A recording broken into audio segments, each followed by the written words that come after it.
وہ اندھیرے میں بیٹھا پیٹ کی بڑھتی ہوئی اینٹھن کو محسوس کر رہا تھا۔ ہر لمحے اسے محسوس ہو رہا تھا کہ اب اسے کچھ کھانے کو نہ ملا تو اس کا دم نکل جائے گا۔ اب تو اس کا جی چاہ رہا تھا کہ نیچے جا کر کسی کو گھڑی بیچ دے۔ بھوک نے اسے نفع نقصان کے احساس سے بھی بے نیاز کر دیا تھا۔ گھڑی کے بدلے پیٹ بھر کر کھانا بھی مل جائے تو سودا برا نہیں۔ مشکل یہ تھی کہ 104 سیڑھیاں اتر کر ہوٹل تک جانے کی اس میں طاقت نہیں تھی۔ اس کے لیے تو پلنگ سے اٹھنا بھی آسان نہ تھا۔ تو اب ہوگا کیا؟ میں یوں ہی مر جاؤں گا، اس نے مایوسی سے سوچا۔ کاش کوئی ایسا جادو ہوتا کہ اسے یہیں بیٹھے بیٹھے کھانا مل جاتا۔ لفظ جادو پر اسے کچھ یاد آیا اور وہ سنبھل کر بیٹھ گیا۔ گزشتہ روز تقریباً یہی وقت تھا اور لائٹ گئی ہوئی تھی۔ وہ اندھیرے میں بیٹھا سوچ رہا تھا کہ ایک دیوی نے اسے پکارا تھا۔ دیوی؟ دیوی؟ دیویاں تو صرف کہانی میں ہوتی ہیں، لیکن اس نے دیوی کے بازو میں چٹکی لی تھی۔ وہ خواب نہیں تھا۔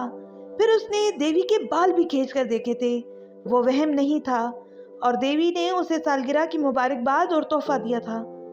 تحفہ، 3 خواہشوں کا تحفہ۔ اس نے ایک خواہش کی تھی جو پوری ہو گئی تھی، یعنی دیوی دفع ہو گئی تھی، لیکن دفع ہونے سے پہلے اس نے جو کچھ کہا تھا وہ اسے اب بھی یاد تھا۔ وہ یہ فیصلہ نہیں کر سکا کہ وہ کیا تھا، خواب، وہم یا فراڈ۔ اسے سوچنے کا موقع ہی نہیں ملا۔ ایسے حالات میں کوئی دیویوں کے بارے میں سوچ سکتا ہے بھلا؟ اب اسے وہ وہم لگ رہا تھا، خرافات، یعنی صورتحال ایسی تھی کہ کوئی جادو ہی اسے بچا سکتا تھا، ورنہ وہ بے یار و مددگار اس کمرے میں بھوک سے مر جاتا۔ اس کے پاس کوئی چارہ نہ تھا، کوئی راستہ نہ تھا، بچت کی کوئی صورت نہیں تھی۔ جب حقائق ایسے مایوس کن ہوں تو آدمی خرافات کا ہی سہارا لیتا ہے۔ جادو! اسے محسوس ہوا کہ اگر اس نے مزید کچھ وقت ضائع کیا تو اس میں تالی بجانے کی بھی طاقت نہیں رہے گی۔ وہ اپنے مزاج، اپنے یقین کے خلاف کام کر رہا تھا۔ اس نے 3 بار زور زور سے تالیاں بجائیں اور ادھر ادھر دیکھا، کچھ بھی نہ ہوا۔ وہم تو وہم ہی ہوتا ہے، اس نے تلخی سے سوچا، اور مایوسی آدمی کو کتنا ذلیل کراتی ہے۔ تالیاں بجائے بمشکل 3 سیکنڈ ہوئے ہوں گے کہ اس کی مایوسی اور گہری ہو گئی تھی۔ گویا اسے یقین تھا کہ تالیاں بجاتے ہی دیوی آ جائے گی اور اسے اس کی 2 خواہشیں پوچھے گی۔ یہ کہاں پہنچا دیا مجھے میری مایوسی نے؟ دروازے پر ہونے والی دستک نے اسے چونکا دیا۔ یہ کیا؟ اس نے سوچا، کیا آج دیوی دروازے کے راستے آئے گی؟ کل تو یوں ہی نمودار ہو گئی تھی۔ وہ اٹھا اور لڑکھڑاتے قدموں سے دروازے کی طرف بڑھا۔ ایک قدم اٹھانا بھی 2 بھر ہو رہا تھا۔ جیسے تیسے اس نے دروازہ کھول دیا۔ دروازہ کھلتے ہی اسے منع چریے کی صورت نظر آئی اور اس کے دیوتا کچھ کر گئے۔ یہ کیا؟ آج مردانہ بھیس میں آئی ہو؟ وہ بڑبڑایا۔ میری خواہش پوری کرو گی نا؟ کیسی باتیں کر رہے ہو استاد؟ کیا ترنگ میں ہو؟ میں ہوں منع چریا، منع چریا۔ منع چریے نے بدمانس کی طرح اپنا سینہ کوٹتے ہوئے کہا، میں عورت تو نہیں ہوں لیکن تمہاری خواہشیں پوری کر سکتا ہوں۔ استاد، کہہ کر تو دیکھو۔ ذہین اختر کو چکر آ رہے تھے، ذہن اس کا ساتھ چھوڑ رہا تھا۔ تم مجھے دھوکہ نہیں دے سکتی، اس نے کہا، اور اس کے ساتھ ہی اس کی طاقت جواب دے گئی۔ وہ گرنے لگا۔ اسے احساس ہوا کہ منع چریے نے اسے سنبھال لیا۔ پھر منع چریے نے کسی کھلونے کی طرح اسے گود میں اٹھا لیا اور پلنگ کی طرف لے آیا۔ اسے پلنگ پر لٹانے کے بعد منع چریا اس پر جھک گیا۔ اس کا چہرہ اتنا قریب آیا کہ اس کی گرم سانسیں اس کے چہرے کو چھونے لگیں۔ اچانک اس کی ناک میں سرسراہٹ سی ہوئی اور پھر چھینک آ گئی۔ اس چھینک نے ذہین اختر کے وجود کو ہلا کر رکھ دیا۔ اسے اندازہ ہوا کہ کمزوری میں چھینک کتنی مخدوش ہوتی ہے۔ اس کی آنکھیں کھل گئیں۔ منع چریا بدستور اس پر جھکا ہوا تھا۔ ارے ارے، یہ کیا کر رہے ہو میرے ساتھ؟ اس نے کمزور آواز میں کہا۔ اپنی مونچھ کا بال تیری ناک میں ڈال کر ہلانا ہے، منع چریا بولا۔ لیکن کیوں؟ یہ کیا بدتمیزی ہے؟ یہ ضروری ہے استاد، ایسا ہوگا تو تمہیں ہوش بھی آئے گا اور میری مونچھوں پر یقین بھی۔